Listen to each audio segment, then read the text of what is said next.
Yes, be, ano Ate, yun? kukuha lang po ako ng cash out po. Nasend na? Opo ate, nasend na po. Ah, sige. Magkano yun, be?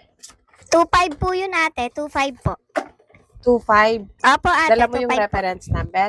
Opo ate, andito po Ah, yung sige, wait reference lang. number Check po. ko muna kung may pumasok sa akin. Ah, sige po ate. Sakto 2.5 yun? Opo ate, sakto pong 2.5. Patingin ako ng reference number.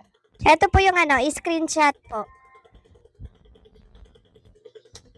Andito na pumasok.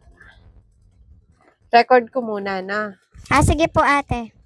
Magkano po yung nun te, yung charge po? 50 pesos yung charge nung 2.5. Doon ko na lang ba ikaltas yung charge? Opo ate, ikaltas nyo na lang po doon. Ah, sige. Bali, 2,450 na lang na. Ah, sige po ate. Papirma na lang ako. Pirma, dyan lang sa may dulo, ha? Ako na magsulat sa reference number. Yan, okay na. Ito po ate. Ano? Sulat ko lang yung reference number.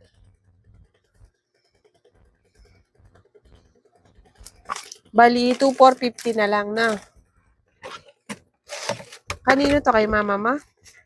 Opo ate, kay mama po.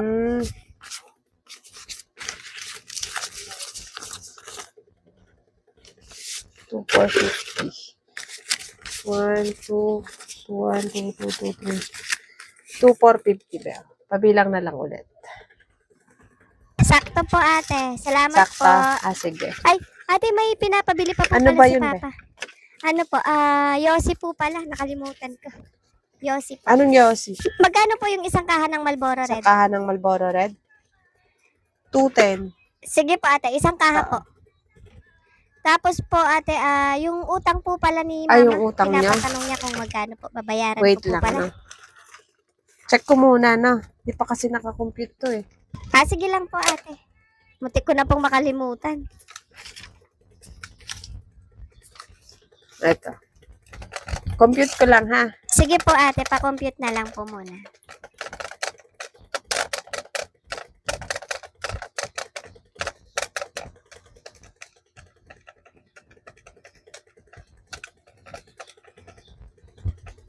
Bali, 1,356 lahat yung utang niya. Magkano po ate kasama yung Marlboro Red po? Pati yung Marlboro Red.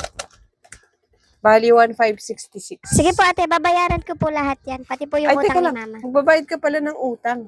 Opo, magbabayad po ako. Nakalimutan ko lang po sabihin Akin kanina. na muna yung kinash out mo. Bigay mo Yung muna cash- sa akin.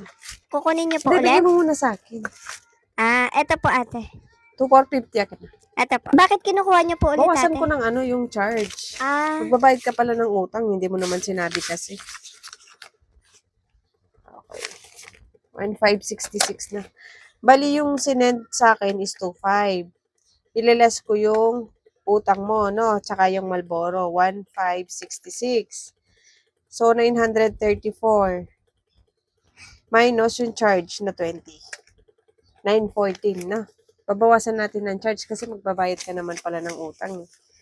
Kala ko kasi magka-cash out ka lang. Sayang din yun, 30 pesos din yun na discount mo. ay, ganun po ba yun ate? Oo, May less dapat. po pala. Kapag magka-cash out ka tapos magbabayad ka ng utang, sabihin mo agad na magbabayad ka para mabawasan yung charge. Bali 914 na lang na. Ito.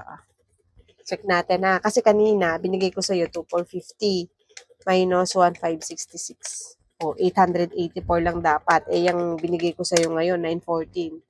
Sayang yung 30 pesos na discount. Ay, oo nga po, no, yung Oo, charge pag no, magka-cash out ka, nabawasan. magbabayad ka, unahin mo muna yung pagbabayad para mabawasan yung charge na. Sige po ate. Salamat po Okay, ate. thank you.